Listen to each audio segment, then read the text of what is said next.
അനന്തകൃഷ്ണന്റെ കടവന്ത്രയിലെ social B ventures സ്ഥാപനത്തിൽ crime branch പരിശോധന. Crime branch SP MJ Sojan നേരിട്ടെത്തിയാണ് പരിശോധന നടത്തിയത്. അനന്തകൃഷ്ണന്റെ സാമ്പത്തിക ഇടപാടുകൾ നടന്ന സ്ഥാപനം കൂടിയാണ് സോഷ്യൽ ബി വെഞ്ചേഴ്സ്. പരിശോധനകൾ തുടരുമെന്നും ED അന്വേഷണത്തെക്കുറിച്ച് അറിയില്ലെന്നും ക്രൈംബ്രാഞ്ച് SP പ്രതികരിച്ചു.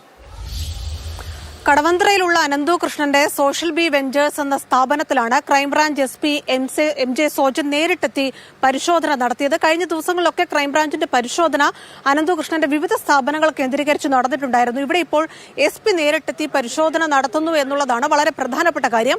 ഇവിടെ ശ്രദ്ധിക്കേണ്ടത് അനന്തകൃഷ്ണന്റെ സാമ്പത്തിക ഇടപാടുകൾ ഏറെയും നടന്നത് ഈ സോഷ്യൽ ബി വെഞ്ചേഴ്സിന്റെ അക്കൗണ്ടുകൾ വഴിയാണ്. ഒപ്പം തന്നെ കളമശ്ശേരിയിലെ അനന്തകൃഷ്ണന്റെ പേരിലുള്ള സ്ഥാപനം വഴിയുമാണ്. അതുകൊണ്ട് തന്നെ ഈ സാമ്പത്തിക ഇടപാട് സംബന്ധിച്ച രേഖകളടക്കം ശേഖരിക്കുക എന്നത് ഈ ഓഫീസുകളിലെ പരിശോധനയിൽ വളരെ പ്രധാനപ്പെട്ട കാര്യമാണ്.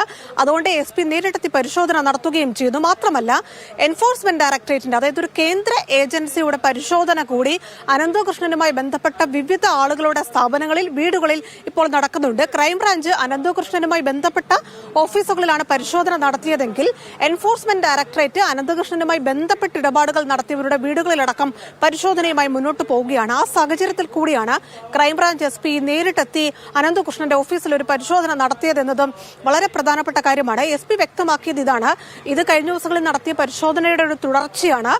നേരിട്ടെത്തിയ ഒരു തെളിവെടുപ്പ് ഇനി ഉണ്ടാകില്ല. ക്രൈംബ്രാഞ്ച് EDയുടെ അന്വേഷണവുമായി ബന്ധപ്പെട്ട ചോദ്യത്തിന് അതിനെക്കുറിച്ച് തനിക്കറിയില്ല എന്നൊരു മറുപടിയായിരുന്നു ക്രൈംബ്രാഞ്ച് SP MJ സോജൻ നടത്തിയത്. എന്തായാലും വരും ദിവസങ്ങളിലും ഈ പരിശോധന തുടരും. ഈ സാമ്പത്തിക ഇടപാടുമായി ബന്ധപ്പെട്ട കൂടുതൽ രേഖകൾ എന്തെങ്കിലും കണ്ടെടുക്കാനുണ്ടെങ്കിൽ അത് കണ്ടെടുക്കുക എന്നൊരു ലക്ഷ്യം കൂടി ക്രൈംബ്രാഞ്ചിനുണ്ട്. ഇനി അറിയേണ്ടത്, സംസ്ഥാന സർക്കാരിന്റെ പ്രധാനപ്പെട്ട ഏജൻസിയായ ക്രൈംബ്രാഞ്ചും കേന്ദ്ര സർക്കാരിന്റെ പ്രധാനപ്പെട്ട ഏജൻസിയായ എൻഫോഴ്സ്മെന്റ് ഡയറക്ടറേറ്റും ഒരു വിഷയത്തിൽ ഒരുമിച്ചൊരു പരിശോധനയിലേക്ക് പോകുമ്പോൾ, അന്വേഷണത്തിലേക്ക് പോകുമ്പോൾ എന്തൊക്കെയായിരിക്കും അവിടെ പുതിയതായി വെളിപ്പെടുത്തൽ ഉണ്ടാവുക, ആർക്കെതിരെയൊക്കെ ആയിരിക്കും കേസുകൾ ഉണ്ടാവുക, ഒരു രാഷ്ട്രീയ ഇടപെടൽ ഏതു തരത്തിൽ ഈ കേസിൽ ഉണ്ടാകാൻ പോകുന്നു എന്നത് കൂടിയാണ് ഇനി കാത്തിരുന്ന് കാണേണ്ടത്.